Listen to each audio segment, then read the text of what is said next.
Selain meninjau penyaluran bantuan cadangan beras pemerintah, di Desa Belanakan Kecamatan Belanakan Kabupaten Subang Jawa Barat, PJ Bupati Subang juga meninjau beberapa titik rawan jebol, di Tanggul Kali Cilamaya.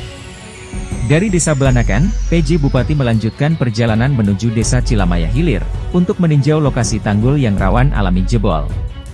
Lokasi pertama di bantaran Kali Cilamaya berada di Dusun Kebon Kopi Desa Cilamaya Hilir, kemudian dilanjutkan ke lokasi kedua di Dusun Kamurang, yang berbatasan langsung dengan Dusun Cibosok, Desa Pinangsari Kecamatan Ciasem Kabupaten Subang. Kali Cilamaya sendiri, merupakan batas wilayah antara Kabupaten Subang dan Kabupaten Karawang. Baik, ini dalam menghadapi ini cuaca yang begitu ekstrim, ini diprediksi sesuai dengan ramalan BMKG, kemungkinan kita ini sampai dengan Maret nanti itu cuaca itu susah untuk diprediksikan. Ya, itu ada hujan, ada angin kencang. Saya menghimbau kepada masyarakat Subang yang mau ke laut, ya tolong perhatikan itu cuaca. Karena apa, di laut pun sekarang itu ombak lagi tinggi, kemudian juga angin pun lagi kencang. Yang mau ke sungai juga hati-hati, kita tidak tahu itu di hulu itu hujan atau tidak, tiba-tiba itu banjir bandang. Yang ini yang mau ke gunung juga hati-hati, karena wilayah Subang itu banyak sekali itu wilayah yang ini dataran tinggi, yang rawan longsor.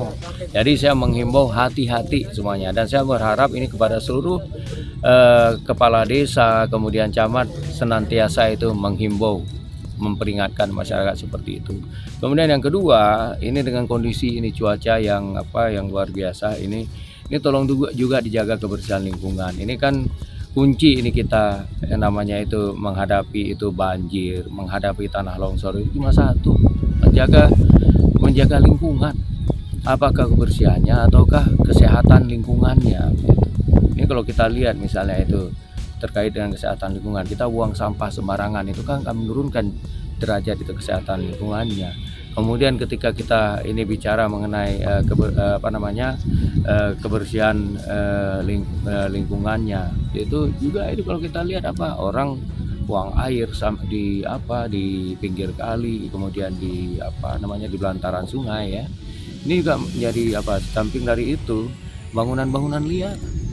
Itu juga akan menurunkan itu derajat bagaimana itu lingkungan. Iya. Nah, yang terakhir yang juga ini saya ingin sampaikan pada kesempatan ini berupa himbauan juga. Ini sekarang ini sudah mulai musim pancaroba, kepada masyarakat ini juga ini harus hati-hati untuk menjaga diri dan keluarganya terkait dengan DBD. Ya. Jadi sekali lagi masalah ini kebersihan itu lingkungan jadi sangat penting. Gitu. Yang namanya nyamuk DBD ini itu tidak hidup di lingkungan yang kotor, malah di lingkungan yang bersih.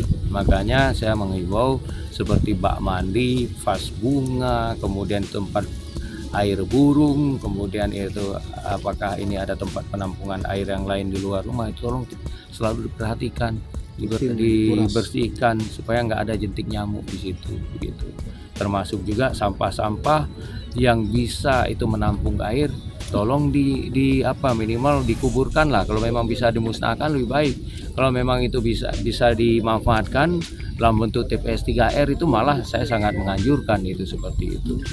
Itu kemudian di samping itu ya tanaman-tanaman lah yang terkait dengan ini yang pengusir nyamuk begitu, serai, lavender itu tolonglah saya minta kepada masyarakat untuk bisa melakukan itu. Saya pikir ini ya, terima kasih. Nanang Suparman, Inspira News Official Subang, melaporkan. Dukung terus channel Inspira News Official, agar dapat terus memberikan informasi faktual dan menarik untuk Anda.